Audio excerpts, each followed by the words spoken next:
Summer routines live or die by how easy they are, and honestly, if something takes too much effort, I'm out. That's why Groons is my go-to. It's my one daily pack of gummies covering my greens, vitamins, and minerals. Plus, it has 6 grams of prebiotic fiber, which is more than 2 cups of broccoli. No mixing powders, no giant pills, no hassle. I just rip open the pack and I'm done. They taste good and they make it easy to stay on top of my health, even when life gets busy. Save up to 52% with the code PODCAST at Groons.co. That's code PODCAST at GRUNS.co. It's your last chance to get gifts before the holiday, and right now at Old Navy, everything's up to 75% off with gifts from just $1, $2, $3, and $4. Buy online, pick up in store for free in 2 hours with extended store hours too. Get up to 75% off everything at Old Navy and OldNavy.com now. Valid 12/18 to 12/24, excludes gift cards, today only, 2-day only deals, register lane items, jewelry, and Zip Zap stuff gifting bins. Orders must be placed before 4 p.m. for same-day pickup, subject to availability and delays. Additional terms apply.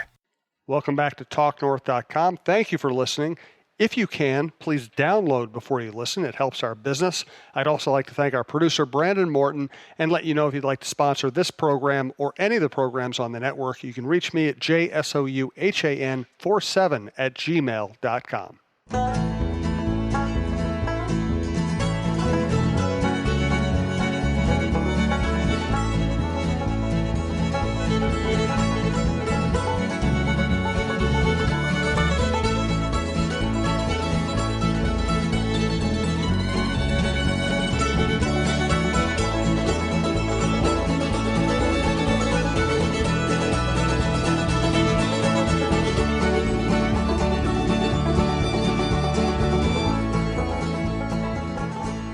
I know getting here tonight wasn't easy. We have weather, we had traffic. You all made it anyway. We do appreciate it. Great to have Vicki and Clyde back in the United States and at Tin Shed. We are at Tin Shed in Savage. Once again, Tin Shed. Check out all Tin Shed's great deals at Tin Shed. I always got to make sure. MN.com, TinShedMN.com. Michael, the grind's starting. Are you ready? Yeah, I am ready. I'm excited. I'll be excited when these next two days go. Hold it. We had a half of an ovation. Let's have a full ovation for Michael and hockey season. Thank you. And I'll just start off. This is the Russo-Souhan Show. It's mostly the Russo Show, part of the TalkNorth.com podcast network. We cover all the sports. Of course, this is our hockey entry. Go to iTunes or your favorite podcast app and subscribe to the whole network if you get a chance. Rate us, whatever. All right, now, Michael. No, I'm just excited. I'll be excited when these next 2 days go by just because I have so much writing still to do. But tomorrow, 3 o'clock flight to Nashville, and all of a sudden the beginning of 3-game road trip, but the team actually comes back between Denver and Winnipeg, so it's really kind of like a 2-game road trip. But yeah, I mean, I think everybody that's a Wild fan knows that this has been an eventful offseason, and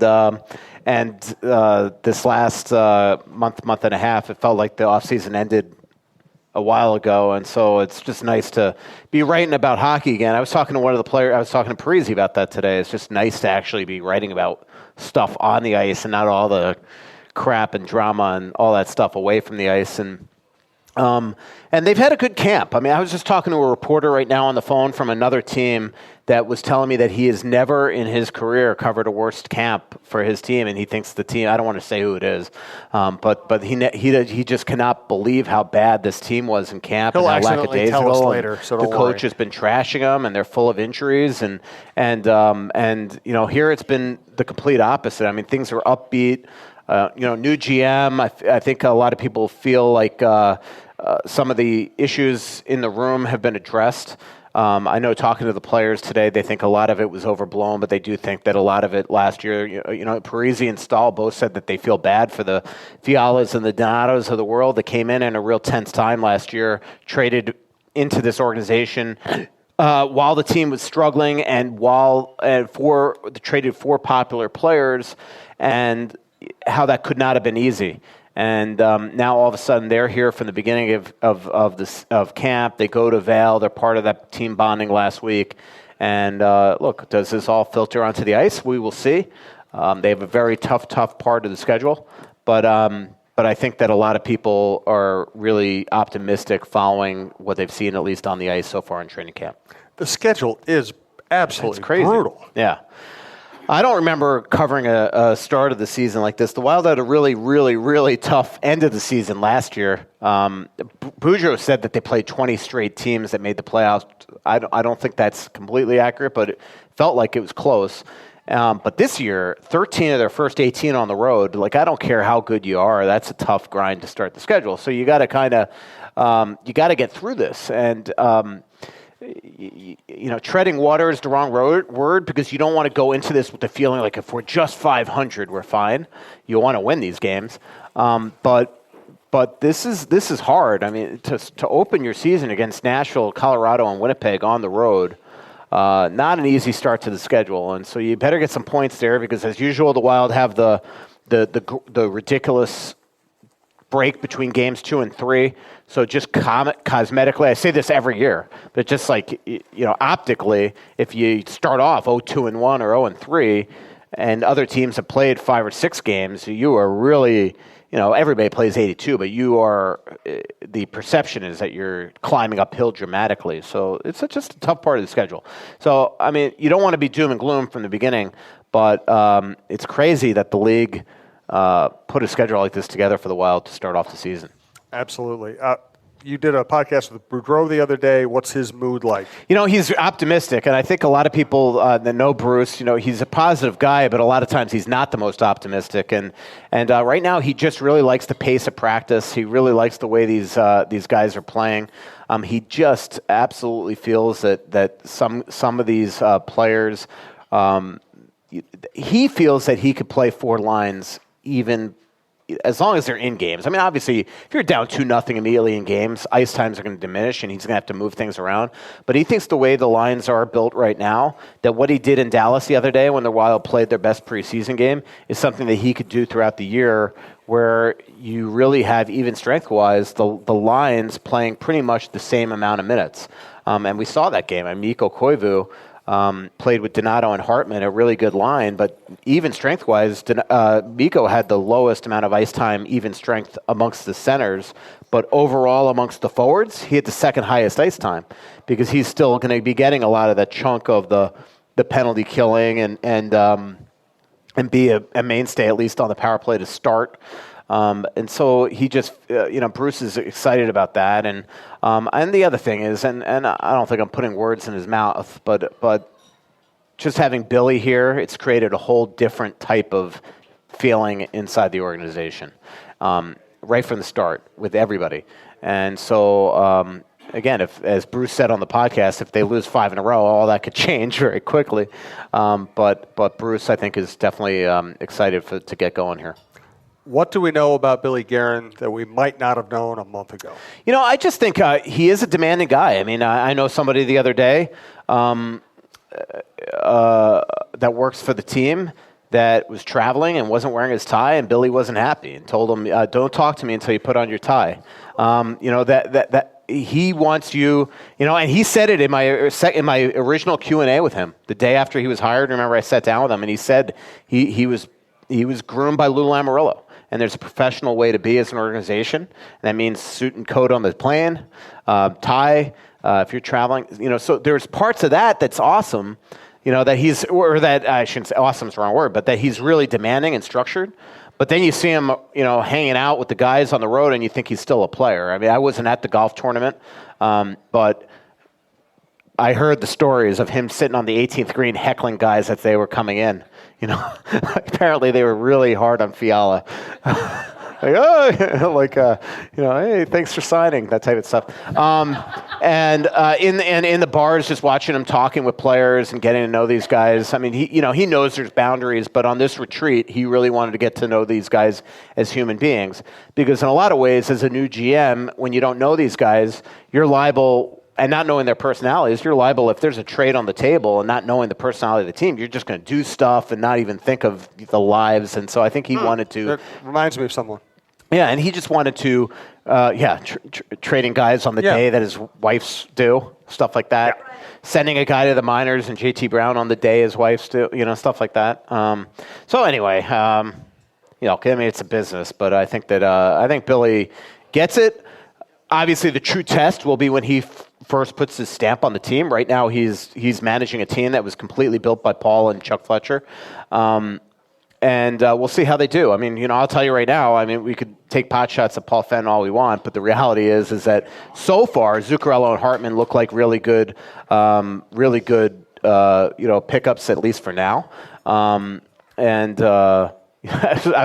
this story on Zuccarello for Thursday, and I was talking to him today, and I asked him, I'm like, what do you think of the whole lizard thing? And he goes, I actually thought it was funny. I think it came out wrong, which made it look bad. But he goes, it actually made me get really close with the team quicker because on the group message, they all call him Lizard. And how he said that it basically it became such a funny joke amongst the players that it actually helped him almost get in on the group quicker, where he was really nervous. I mean, this is a guy from Norway that in 2010 was somebody that was, I don't want to give my story away, but this guy 9 years ago was just a guy that thought he was going to play his entire life in Sweden for Modo. And then he goes to the Olympics, has this great tournament, gets sort of discovered, signed in the NHL as a fourth liner and shootout specialist. He's playing for John Tortorella, pretty much is hating life. Goes during the lockout to play with Paul Maurice, the Winnipeg coach, thinks he's going to never come back to the NHL and gets so invigorated by playing for Maurice there that he decides to come back to the Rangers.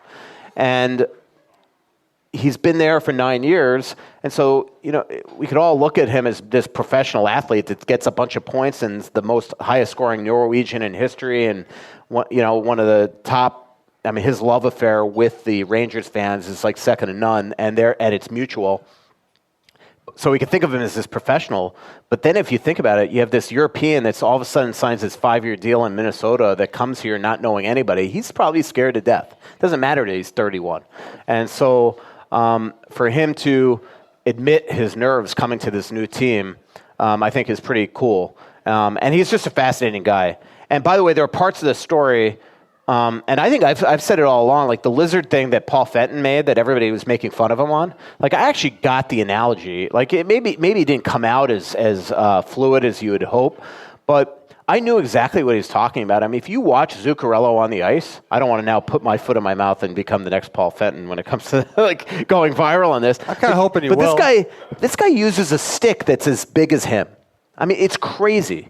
And so what Fenton was saying is that when he watches him, he just is constantly just kind of like a pest going into corners, sticking his stick in there, in and out like a lizard, and you see it on the ice now. And so, like God knows I've been a critic of Paul, but I thought that him being like dragged through the mud over that funny line was like insane. Like when I wrote it, I just thought it was a funny line, and it just went viral. Like it was the dumbest thing that anybody's ever said. But if you watch Zuccarello, kind of looks like a lizard when he's on the ice. Jim. Back to you. Lizards use sticks? It's stick is the tongue. That's the analogy, the tongue. It's in and out, in and out, in and out.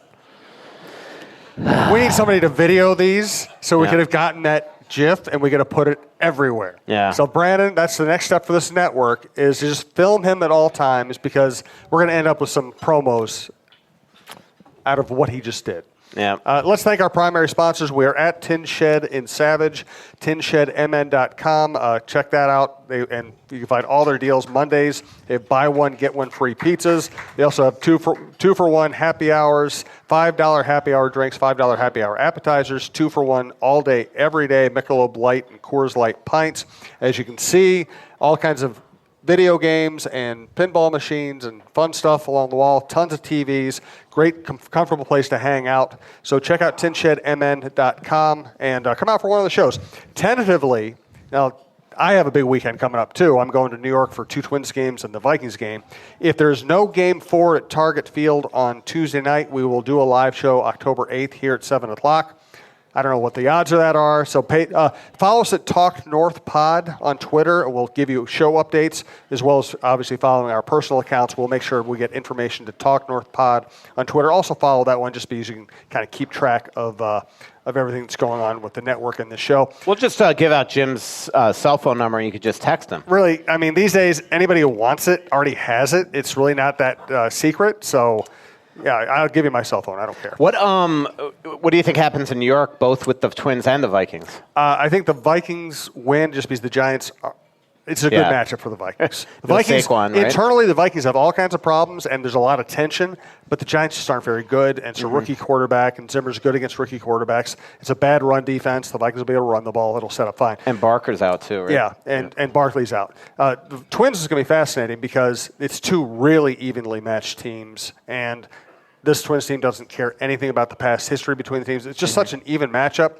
I wouldn't be surprised if they come back here 1-1. That'd be cool. Yeah, absolutely. It'd be nice to see them go on a little run here. Absolutely. I just can't believe what happened. It's a very likable team. Yeah. I like everybody from the front office to Rocco to the players. That injury, though, the other day with the pop up to the pitchers, that's the type of stuff that's just got to drive management and a manager crazy. I mean, this is stuff that you do on day one of spring training.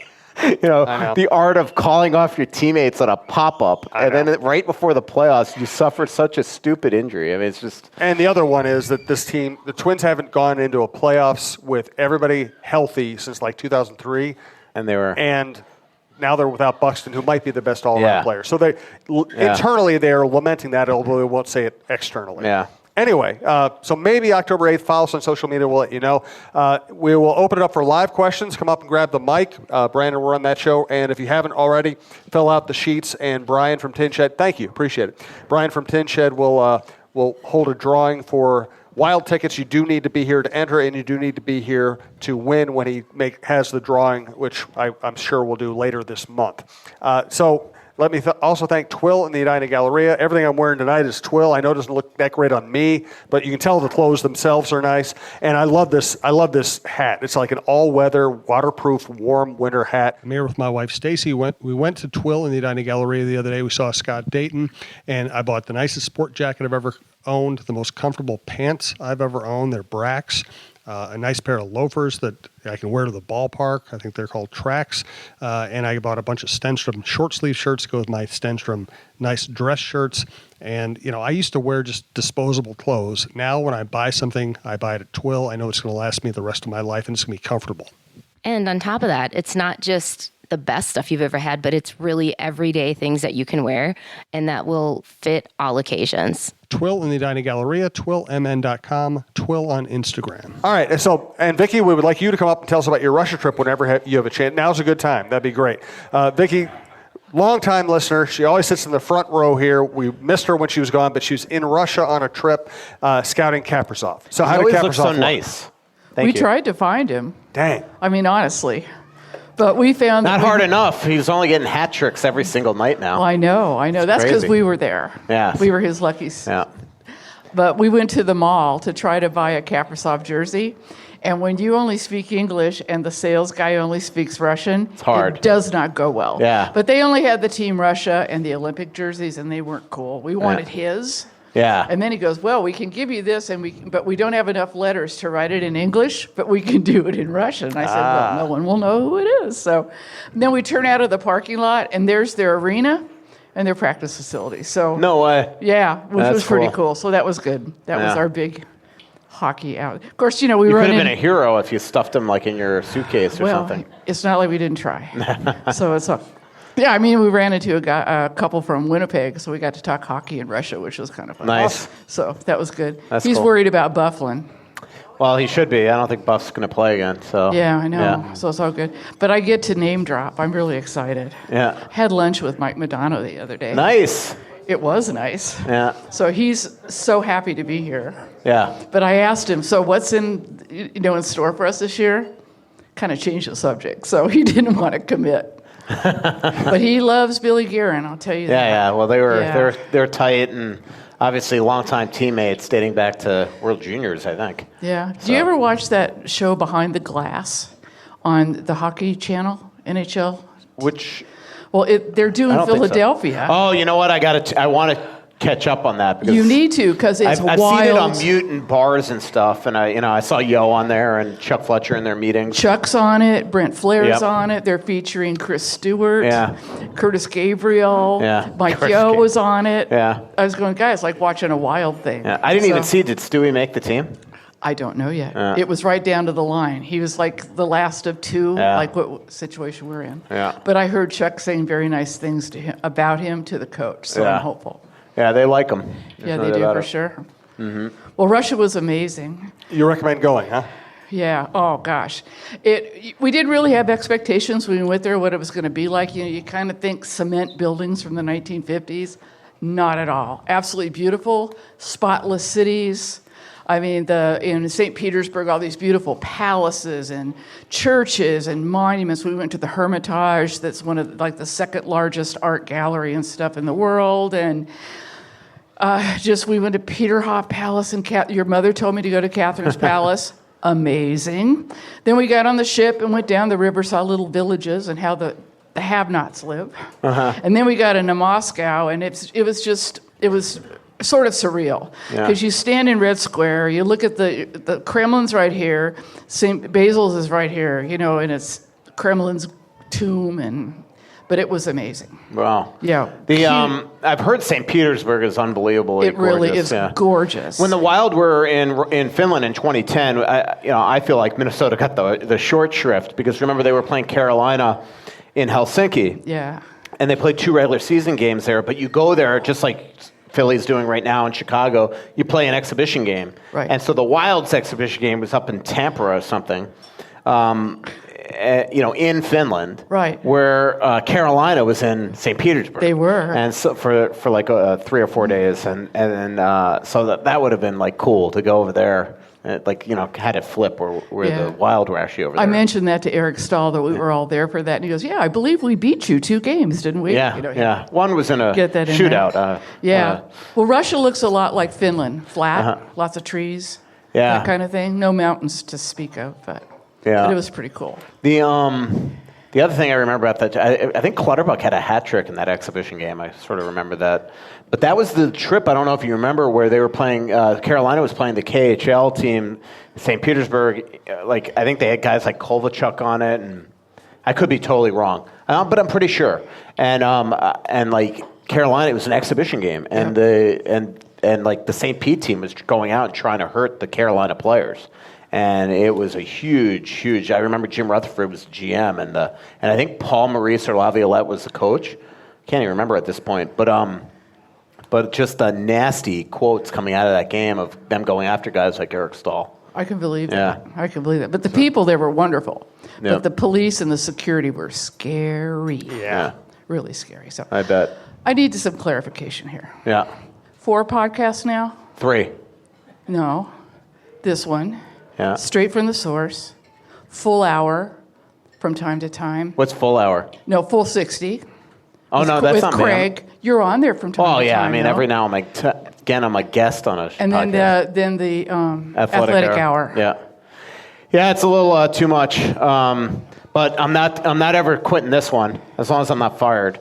We'll see. The straight from the source one is one. I mean, obviously it's my employer, but it's gonna be. The one thing I was adamant with them is it had to be totally different from this. Where here it's like us shooting the breeze about the Wild. Where that one it's gonna be me. It's gonna be like Craig Custance, where I'm interviewing somebody. So good. No, and then the athletic hour is more of an infomercial, where it's basically I mean that's one where the fan basically said, "Hey, do you want to do this?" And we're like, "Yeah, that'd be kind of cool." No, so, I've enjoyed them all.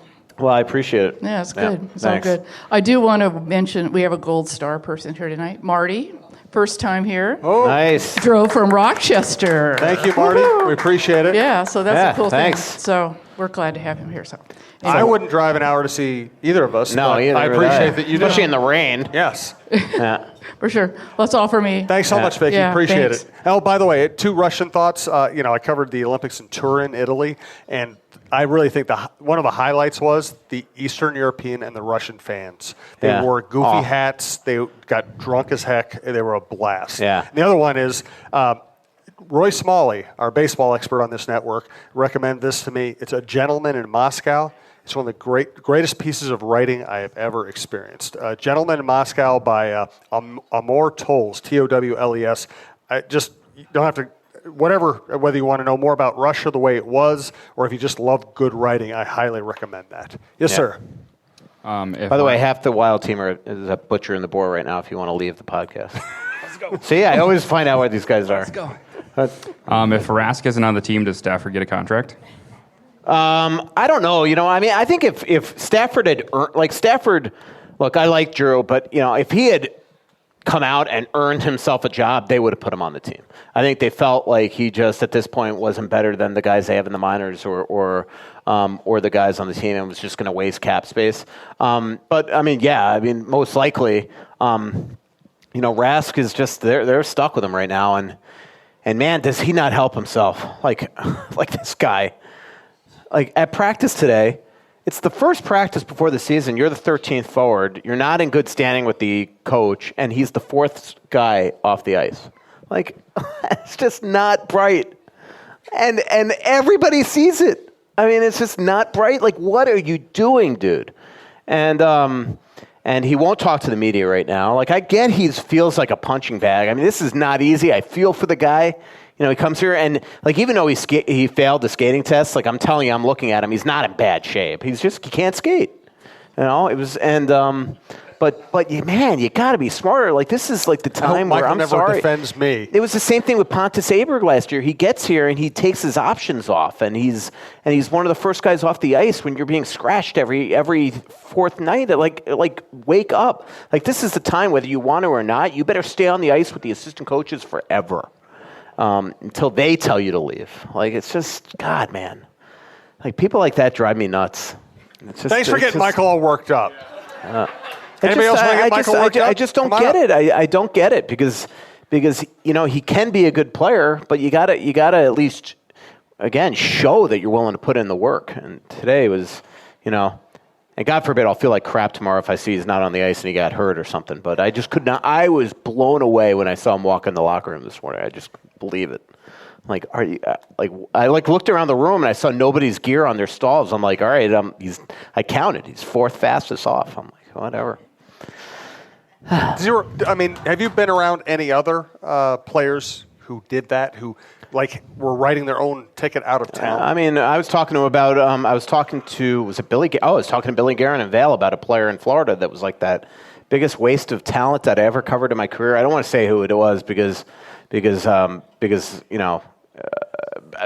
was talking to Billy about this off the record, but it was the same thing. It's like, dude, man, wake up! You're going to be out of the league. I mean, there were a couple of like that in Florida. These guys. Careers are not forever. He's going to be in the KHL sooner than he thinks. So, Fixology Repair, check them out. Now a new location downtown St. Paul, walking distance from the Wild Arena and from the Wild offices. Also downtown Minneapolis. Also in Toledo, Ohio, if you're ever there. And the mothership is at the Mall of America, 3rd floor by Nordstrom's. I've been there. They have tons of good stuff to sell, as well as fixing anything you need fixed.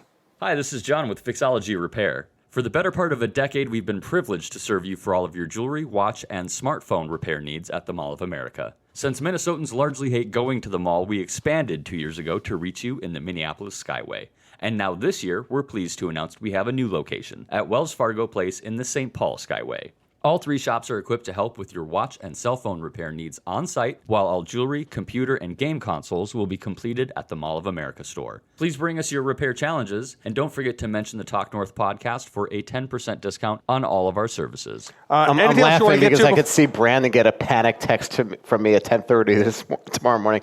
Get all that Rask stuff off the thing. The guy's got a freaking torn knee. I can just absolutely see. My first thing I'm going to do when I'm at practice is please Rask me on the ice. Like, can you imagine he got hurt today and I look like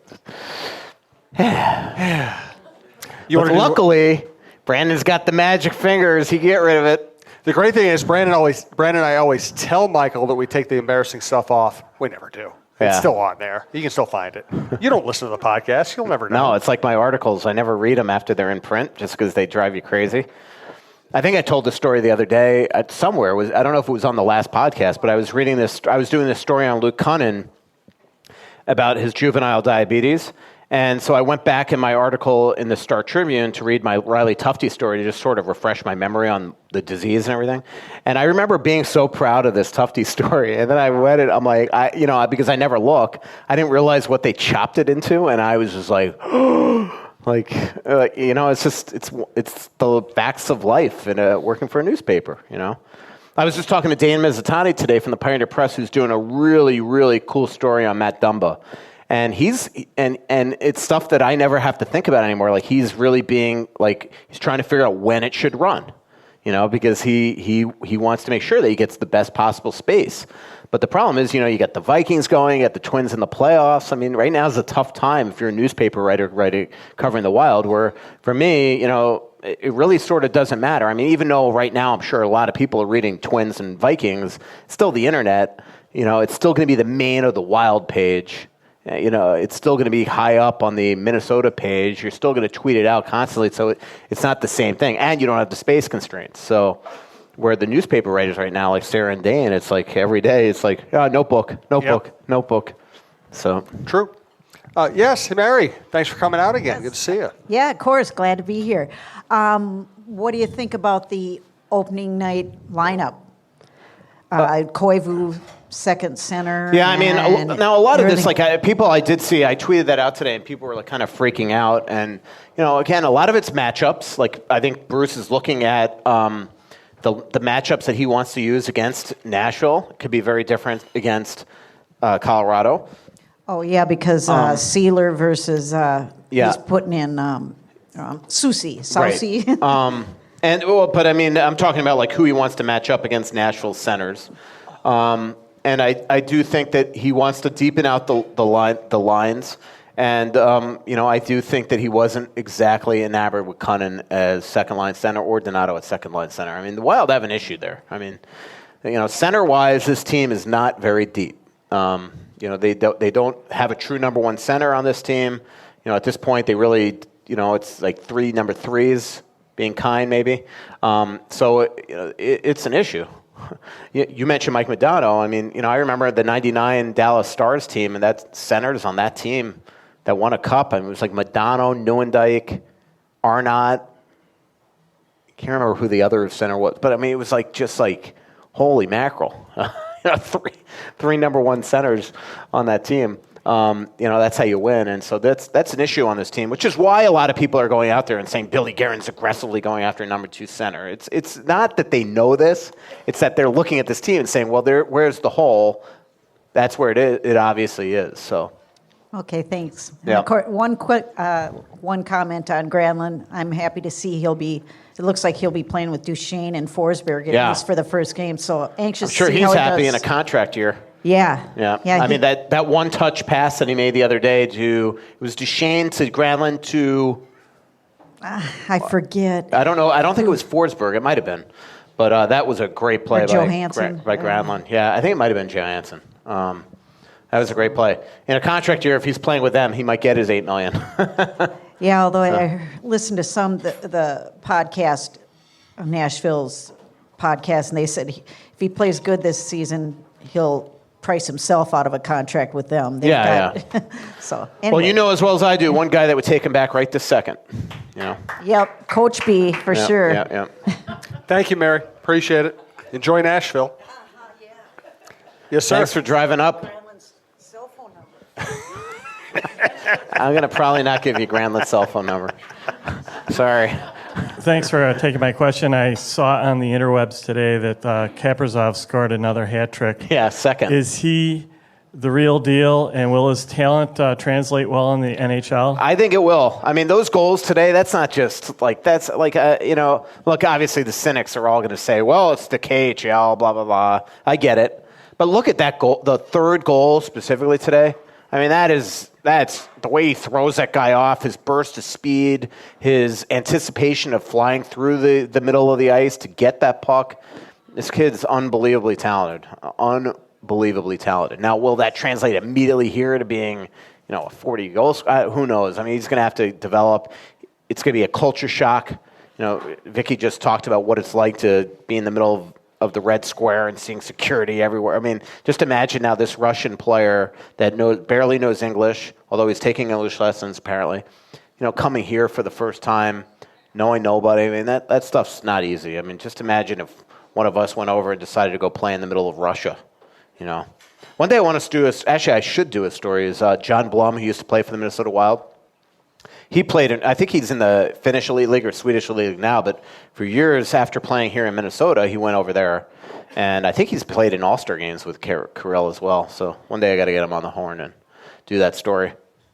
Think about whether you want to tackle another topic or take Twitter questions next. Let me quickly thank Tony Hoagland.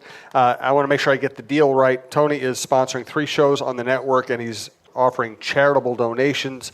Basically, for this show, if you call up and mention the Russo-Souhan Show, he will donate $16 to the Zucker Give 16 campaign, and you can also check out Tony's stuff at champlininsurance.com. Hi, Talk North listeners. I wanted to let you all know about State Farm's new program called Quotes for Good. We partner with local nonprofits to raise money for great causes. For the Russo-Souhan Show, I'll be donating $16 to the Jason and Carly Zucker Give 16 campaign that benefits the University of Minnesota Masonic Children's Hospital. When you call in, be sure to mention the show so that we can track the donations. You can reach us at 763-421-4900 or check out our website at champlininsurance.com. Yes, sir. I was thinking about a Zucker story. So a while back, recently you'd been asked a question about which was the arena that was easiest to travel into and out of, which got me thinking. A buddy of mine and I, we've seen an NHL game in 26 arenas now. No way. And yeah, hopefully we'll hit out a few more this winter. But it got me to thinking about the question of who's got the best game day ops, like the opening sequence because I'll admit, while I love the X as a building, so far he and I agree that it's been probably the most boring in-game operations that we've seen of all the 26 arenas we've been to. Yeah. I know that I don't know what they're doing. I know they are revamping it a little bit this year. I was talking to Mitch Helgeson, one of their VEPs, a couple of weeks ago for a story that I'm writing before the home opener, some of the things that they're doing to spice things up, and also the broadcasts. As I'm sure you've seen, they're taking kind of a twins approach, both Fox Sports North and the Minnesota Wild, and they're going to have a rotation of color analysts this year and things like that. All that will be in the story. I don't totally disagree with you. I know the Wild do want to. They don't want to make it Vegas, but they also want to bring energy into the building, and so we'll see. Opening night, I know a lot of people have been really critical of them in the preseason, that nothing has changed. They have been waiting purposely for opening night, October 12th, against Pittsburgh to unveil what they're doing. I don't know what it is. Even if I did, I probably wouldn't unveil it because I do want it to be a surprise for the fans as well. In terms of best game ops, I do love Vegas. I know a lot of people, it's over the top for some Minnesotans, but my blood's New York. And I like New York, and so I like the show. I love the Vegas thing. I love the way it's done, the way they turn it into sort of like a movie. Yeah. I do think that the beginning, the whole stabbing thing on the ice has become a little corny and overdone. But they sort of, what they open with, they bring it. It's like you're watching a script, the whole show, the whole game, and that's pretty cool. I think I just thought of something. I have an inside joke with Chad Graff, who writes for us, and I did this when he was with the Pioneer Press too. Is that is because I don't disagree with you with the game ops? Is that anytime we're in a building and I like the game ops, I just send them a direct message. I'm like, great game ops here in Chicago, great game ops here in Florida, great. I don't know. Yeah, sorry. Well, I don't know if you got to be there, I guess. I don't know if I'm allowed to say this, but my favorite one was the Devils. Really? No, you're not allowed to say that. I know. if you're listening at home, we're talking to a priest right now. Yeah, that's right. Yeah, so that's the joke. Yeah. I thought he was here to get this show last rights. Yeah. Apparently. Yeah. I was going to say I'll bless the water in the Zamboni if they want, but I like Montreal a lot. There's something special about Toronto, Chicago. Colorado's gotten awesome. Vancouver is awesome. Like I said, I don't disagree with you. LA is awesome. Dallas is awesome. Tampa's good. So everywhere but here. It's funny because that's like Rangers. I am still one of those people. And maybe this says something, too. I feel bad ripping on the Wild. But I'm one of those people that, still to this day, this is going to be my 25th NHL season. The 10 minutes before a game, I'm always in my seat because I am thoroughly entertained. I love the pregame warm-ups. I love the anthems. I love the announcements of the players. I used to just love when they used to do it in New York before the PA guy, I think, passed away. Loved Edmonton at Rexall Place. Loved that PA guy. If everybody could turn off their ringers, sorry. It's the soundtrack of your life. Yeah. Where in Minnesota, I do kind of take a walk. So that was the joke. So I think that they do have to fix it up. I don't disagree with you. Okay, thank you. Yeah. Thanks, appreciate it. I like San Jose too. Yeah. This did also remind me of like my favorite ESPN commercial, which is whoever the anchor standing there by the elevator opens up and it's a New Jersey Devil and the button's pointing down and he goes, no, I'll wait. Yeah. You know, also as cynical sports writers, like I don't know if you feel this way, Jim, but sometimes you kind of forget how lucky it is to kind of be on the road watching the team until you actually look down in warm-ups and you see the Wild fans that travel and them in their jerseys or on the glass and how excited they are to see their favorite team on the road. Be there. And so that's kind of cool. Like, there's still something cool like when you're walking around Nashville, which is, the press box in the stand, so you see Wild fans. And you see how many people come and travel. Denver is another one where Wild fans travel, Arizona. And so sometimes it's like, as somebody that's covered probably 2,500 NHL games, you sometimes forget how cool it is to be on the road to see the team until you see that 10-year-old with his dad that's just so excited wearing a white Wild sweater, in an away building. It's a trip, it's a vacation, it's fun. So there is something cool to what you were just saying about, 26 NHL buildings. I mean, I've been to 45 of them, 46. I listed them last year.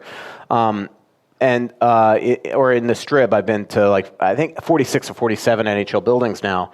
And there's just something awesome about that. So my first ever one was McNichols Arena in Denver. What a pit. Oh my God.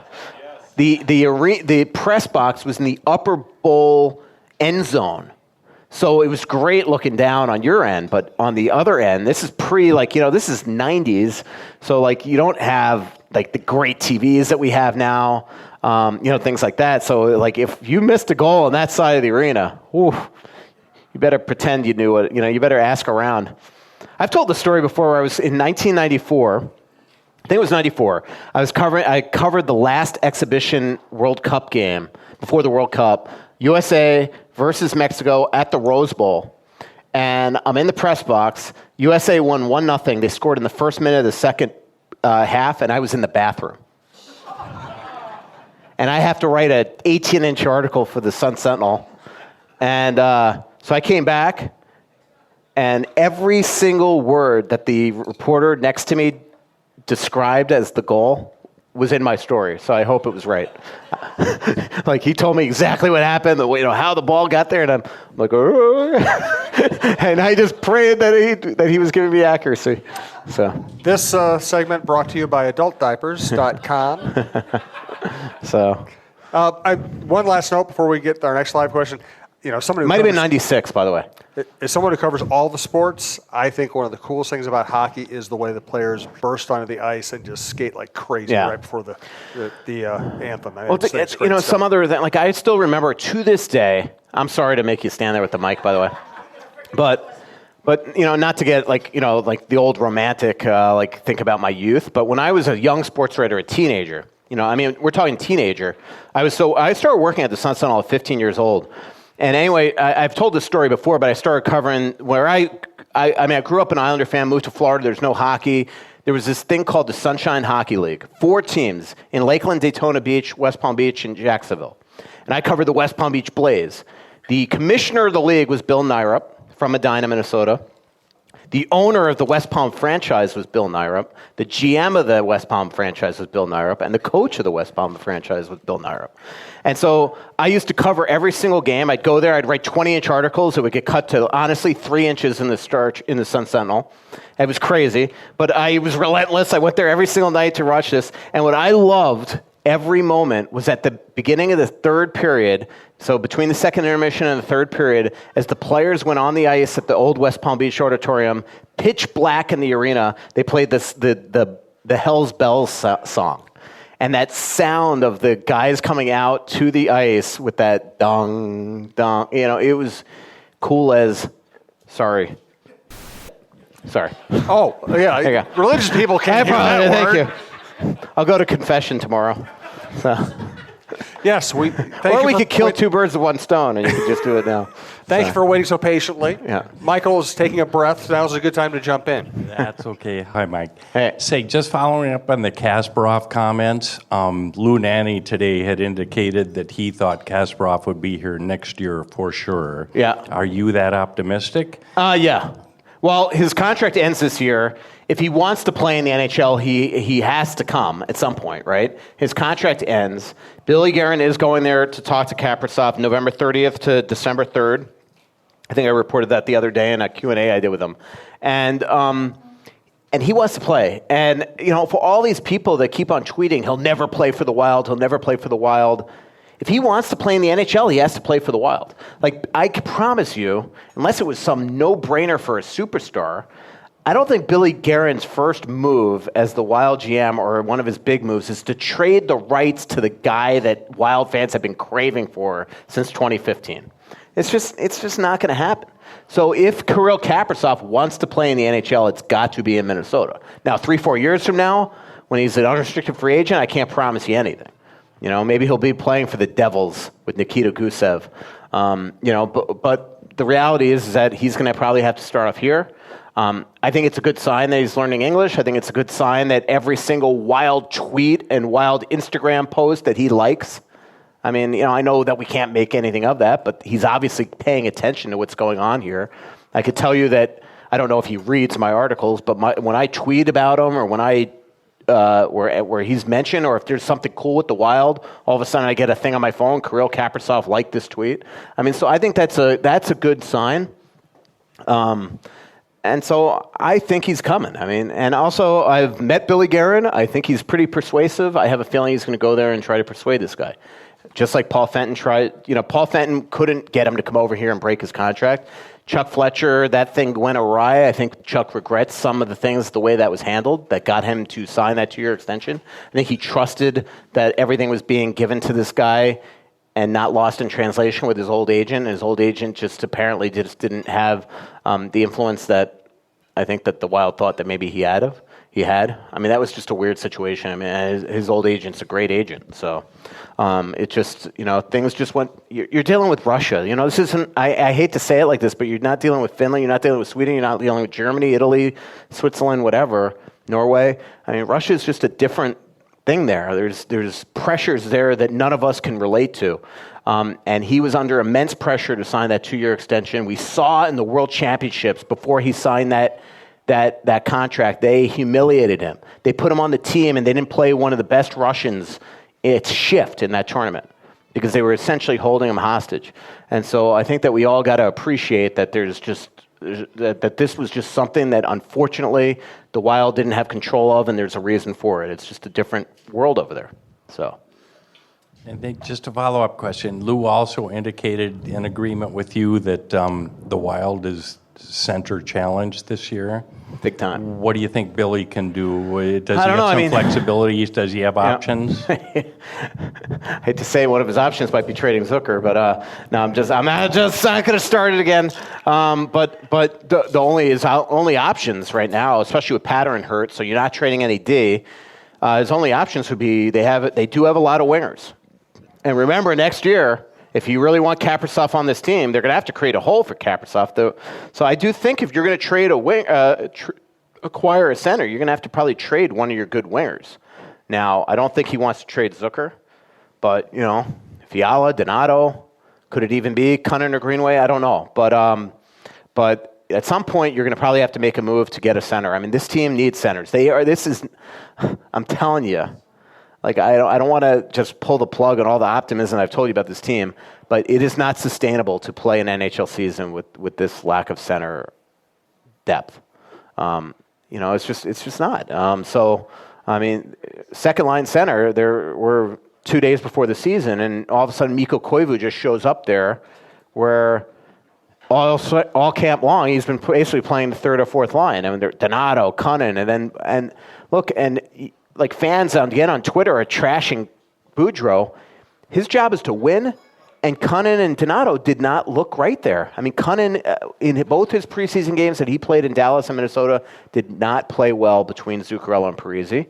And Donato also just looked a little mixed up. And so he's trying to figure this out. I like the way the lines look right now. I think Donato, Cunnin, and Greenway could be a great line. I feel bad for Eriksson Ek, but Eriksson Ek, Foligno, and Hartman could be a great line. So what is going to be, what Boudreaux's hope is right now is that if the Wild can in every single game play tight games or get early leads, then he can even out the ice times where fans aren't sitting there and saying, Mikko's the second line center and Eriksson Ek's getting 10 minutes a game. His hope is that every single forward on this team, even strength-wise, gets the same ice time. But a lot of that's on the game. If you're in Nashville or Colorado and you're down 2-0, 3-0, you're forced to chase right away, I can promise you the ice times won't be even at the end of the night. That's just the reality. Good stuff. Let's do some Twitter questions. Do want to thank Bite Squad. We have a deal. Use promo code TALKNORTH to get delivery fee waived on your first order. They deliver morning, noon, night, late night snacks, home, office, wherever you like. And you can also sign up for a deal. Member deal, $5.99 a month, gets you free delivery for a month within a 4-mile radius. Obviously, if you live near some good restaurants, it's a good deal. They keep adding good restaurants. So check them out, bitesquad.com, Bite Squad, the app. Did you have something else you want to get to, or should we go to Twitter? No, I was just admiring your chicken scratch. Yeah, it's the only kind of scratch I got. From Tony Leonard, Jeff Marek recently told a story on his podcast about a past Minnesota Wild player who couldn't develop large calf muscles, so he got calf implants. Any good story to tell there? I honestly saw that tweet, and I meant to on the way here call Jeff Marek, and I'm texting right now to see if he'll divulge that. I have not heard that story. So that would be weird. Yeah. Here, I'm texting right now. All right. Well, if you get an answer, let me know. From Nate Olson, Mike, you've said the Wild haven't been able to draft and develop their own depth fourth liners. Is Eriksson Ek that guy? Also, any line combinations you'd be interested to see that Boudreaux hasn't tried? The only one I'm a little surprised he hasn't tried is at Greenway up front at center. But I think that they just feel like they don't want to mess with where his position is, and they feel like he's just better on the wing. Center was an awkward position, I think, even for him in college. To just all of a sudden change to.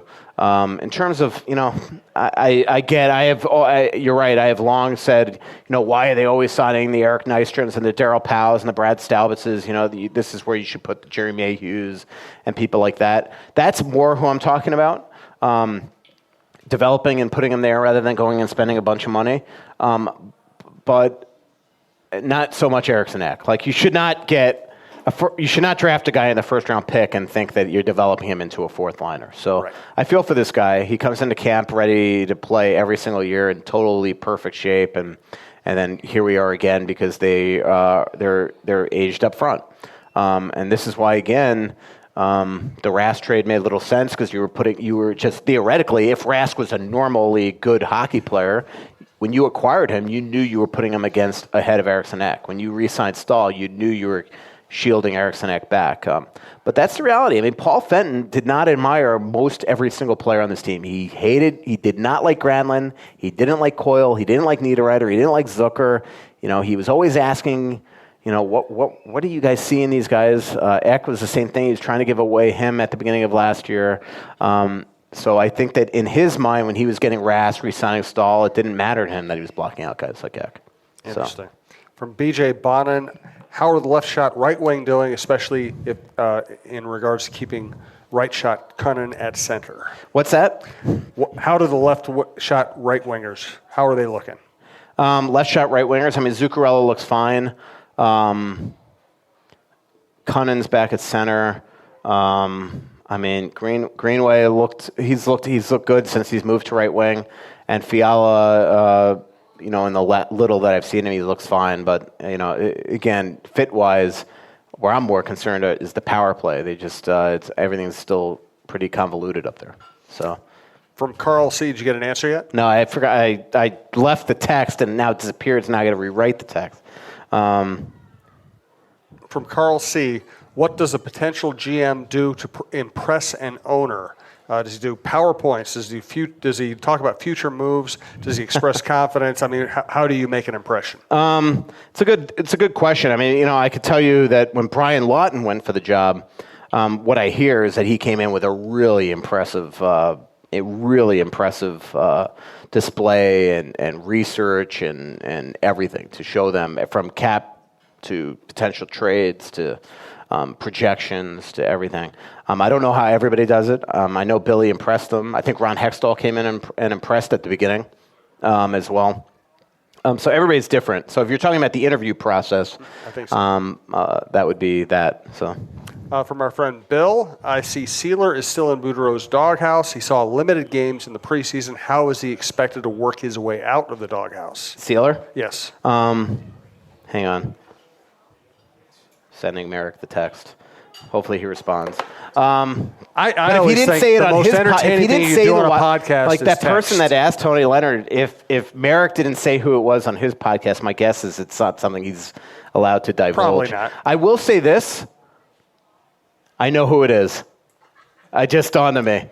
Because I know somebody that Merrick is really tight with that played for the Wild, and I could see absolutely that this guy had no calves. So I absolutely know who it is. And if he's not willing to divulge it, I'm not going to, because I'm just guessing, but I absolutely know who it is. You don't have to give us his name. Just give us his number. I can't. If he allows me to, I know who, because Merrick works out with a Wild player every summer. And so it's got to be that guy.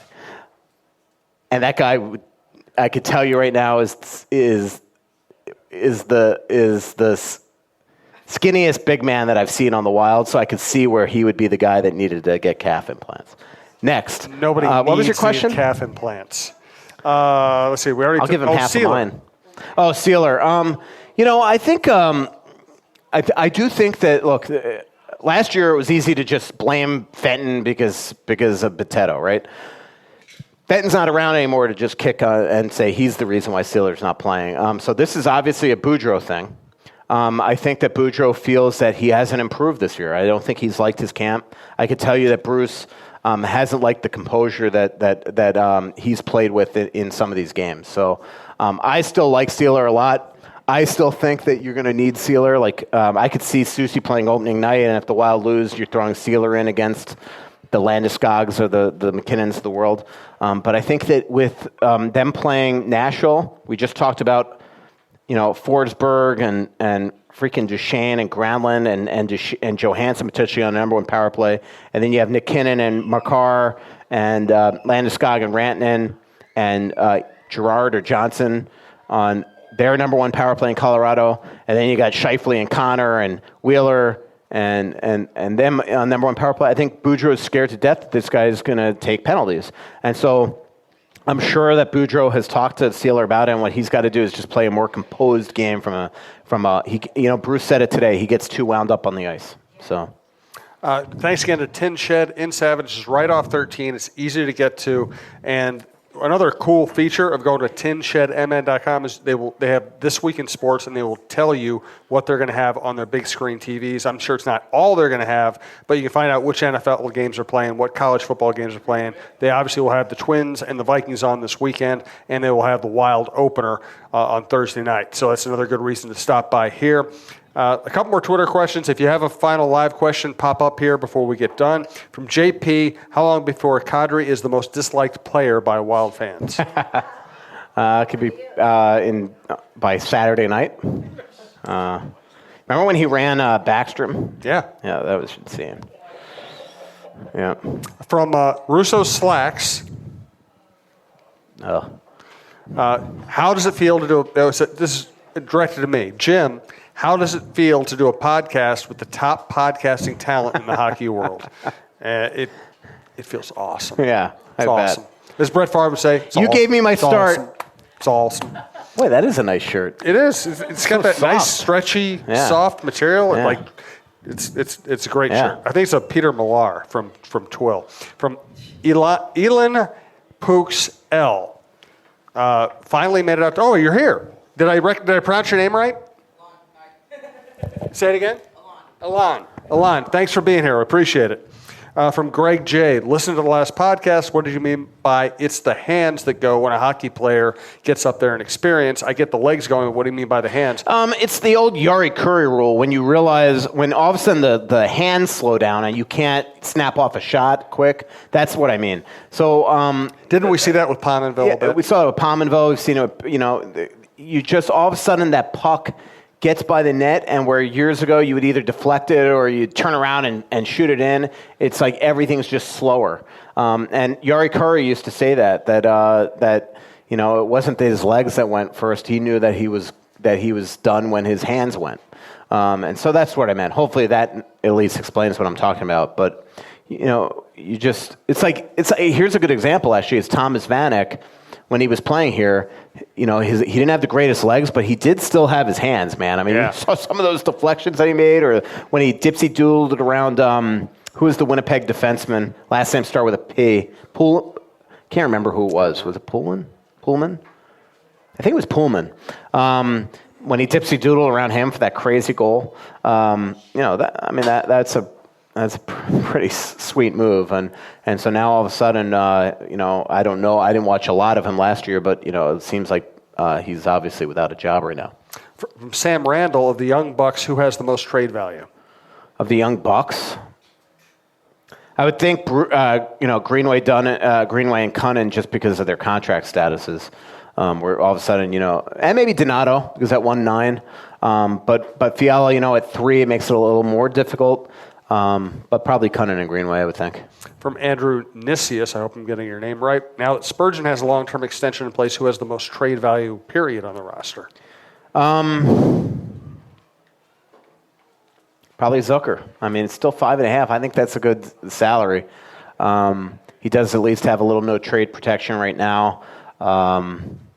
Maybe Brodin, but I'm telling you, I'm hearing from behind the scenes that freaking Guerin loves him.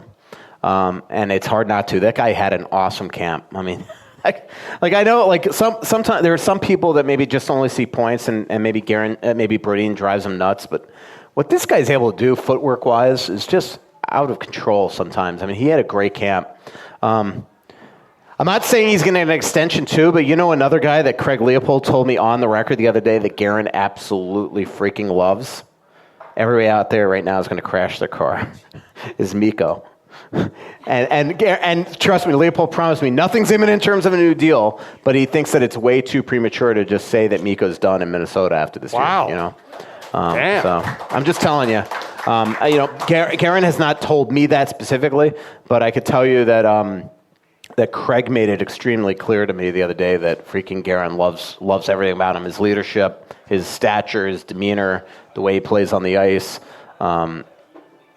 His draws, things like that. I will say one thing that just drives me crazy. Like I just don't get the people that just think this guy's a fourth line center at this stage in his career. I mean, it's just like, I'm not saying that Eriksson Ek should be behind him or that he should be playing 1 or 2 second line. I'm just saying, people that look at him on the ice and think that he did not have a good training camp, just to me, don't know hockey. It's like that guy had a great camp, and he looked awesome in these 3 games that he played. And he's still the one guy on the team that in the last minute of a period or last minute and you're down a goal, you want him taking the draw over any other center. It's that simple. And so you just got to understand that I'm sorry, you might want guys to get better, more ice time or things like that, but the task is to win. So 2 more Twitter questions. Thanks again to Tin Shed for sponsoring us and hosting us.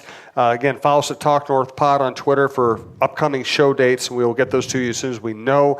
Thanks to Twill in the Edina Galleria, Fixology Repair, and all those different locations. Tony Hoagland, give him a call, and $32 goes to the Zucker charity. And Bite Squad, we appreciate it. And we appreciate everybody who came out, especially on a nasty night with all kinds of traffic. We really appreciate the efforts you make to come out and have fun with us. Thanks to Brandon, our producer, who's been doing this for way too long, the poor guy. From AKM on Twitter, what's your favorite part about covering Bruce? Just the stories, the respect level too of all of our jobs. I mean, he'll give us all the time in the world. He's accessible. Doesn't hold it against us when we're critical of him. He gets that part. where a lot of people have really thin skin in this business. It'll be a bad day for all of us in the media when he's let go. I mean, and I'm not saying that's him. I'm just saying in general. At some point, let me promise you, he will not be the coach of the Wild.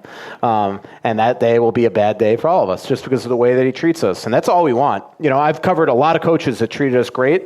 And that the job, though, is you still got to cover him honestly and candidly. And I feel like I do that with Bruce. Yo treated us unbelievably. Down in Florida, I had a lot of coaches that treated me incredibly. Torchetti, Terry Murray, Doug McClain, people like that.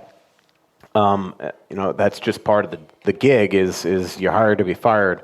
But in terms of Bruce, I don't know if I've ever had somebody that you cover on this type of basis that just loves hockey and is willing to talk it with the media till if the PR guy, like today, Megan, the PR, one of the PR people just ended the interview. Anything else? Because Bruce would have talked forever. It's just the way he is. I knew somebody who worked with Bruce in Washington, and they're having trouble selling tickets. And one day this guy's talking to Bruce, and Bruce says, I'll fix that. And he just started a feud with the other team just because he knew it would fire people up and sell some tickets. Yeah. I mean, he's one of those people, too. It's like if you're a fan and you run into him on the street, he will be so excited to talk to you. There are some fans that out of respect, I don't want to go up to him. I don't want to talk, And Bruce isn't like that. Bruce is wants to talk. So, last Twitter question. Thanks again to everybody. From Adam May, how can the Wild improve in OT 3-on-3? Well, there are just certain guys. That's where Bruce needs to be criticized. I mean, there just comes a point too. If these guys aren't going to get off the ice, do not play them. Like even the other night, Stahl's got to get off the ice. Now, obviously, Fiala is the one that messed that play up. Or, it could have been bad ice, whatever. I understand what Fiala was doing there. I think he should have still given, and it's easy for any of us in the press box to say it, but I think he should have given the puck to Dumbo sooner, and he waited too long, and Fiala said that he tried to suck. And again, it makes sense. He's trying to suck Wheeler toward him, so then when he gives the puck to Dumba's got a clear path to shoot or skate in. So I totally get what he was doing, but Dumba, what happened, again, I don't know if the puck bounced over his stick or if Dumba just expected the puck sooner. So when all of a sudden Dumba's now 15 feet away and he zips that puck went flying by him. So that one, at least there, it's a couple fast players. You get why Fiala's on the ice. But to me, it's I talked to somebody in the league the other day, a scout, that said to me, actually it wasn't a scout, it was a media person that said to me, I won't say who it is, he goes, there should be a rule, 26 or under to get on the ice in overtime. That should be Bruce's rule from now on. So. Hey, thanks again to all of you. Please give Michael a hand. Great show from Michael, as always. And I said, we'll let you know as soon as we have our dates for the rest of October. And give Brandon a hand, too. Hey, Brandon. Hey, Brandon. Brandon, have your phone ready tomorrow when I text you about Rask. Thank you all. Appreciate it. Pretty little city built on a hillside. Music in the bars and fire in the sky. We went to the beach and it was covered in ice. And I used to call it home. So much coming out, there's nothing going in. I know that you feel like you're never gonna win. Oh, but the world won't forgive a winner. It's your last chance to get gifts before the holiday, and right now at Old Navy, everything's up to 75% off with gifts from just $1, $2, $3, and $4. Buy online, pick up in store for free in 2 hours with extended store hours too. Get up to 75% off everything at Old Navy and OldNavy.com now. Valid 12/18 to 12/24, excludes gift cards, today only, 2-day only deals, register lane items, jewelry, and Zip Zap Stuff gifting bins. Orders must be placed before 4 p.m. for same-day pickup, subject to availability and delays. Additional terms apply. From the kids to Aunt Sue, keep your whole family connected on all their devices with crowd-pleasing gig-speed internet from Xfinity. Now that's simple, easy, awesome. Go online, call 1-800-XFINITY or visit today. Restrictions apply. Actual speeds vary and not guaranteed.